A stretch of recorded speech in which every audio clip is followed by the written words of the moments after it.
Good morning, I'm Clinton Griffiths. Drought is continuing to loosen its grip on parts of farm country, but it's taking a while.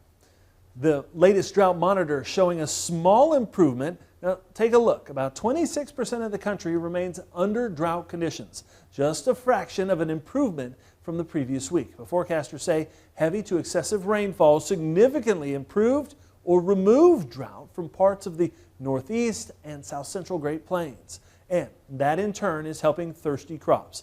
Now 64% of the nation's corn crop is reported to be in drought, still high, but that's down 3% from last week, but on par with where we were back on June 20th.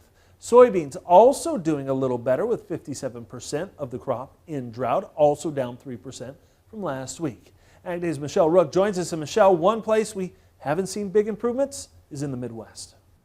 No, that's right, Clinton. Areas of the Midwest experiencing severe to exceptional or D1 to D4 level drought actually increased fractionally over the past week. And that's despite some better rains in parts of the Corn Belt starting at the very end of June into July.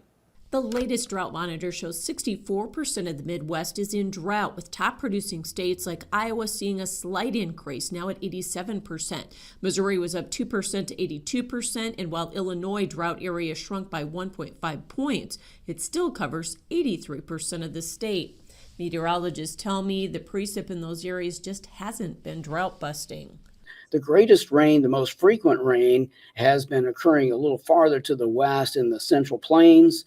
We've also seen a few areas in the Midwest and the eastern Midwest picking up on some significant rain, but I don't think that the rain in some of those areas was greater than usual. And so the bottom line is that we are still looking at an environment here that is not real conducive for serious relief to the drought. Lerner says it's difficult this time of year as well to make headway on soil moisture with higher temperatures and evapotranspiration rates of the crops, and the forecast is not conducive for big improvements. That we'll have some timely rain, but not necessarily normal rain until rather late in the season, which suggests that we may have a problem with getting the largest kernel sizes on these ears, and we may still have a risk of not completely filling some of the ears in the drier biased areas. He says there's already been yield loss and the weather pattern may not change enough the rest of the growing season to reverse the damage.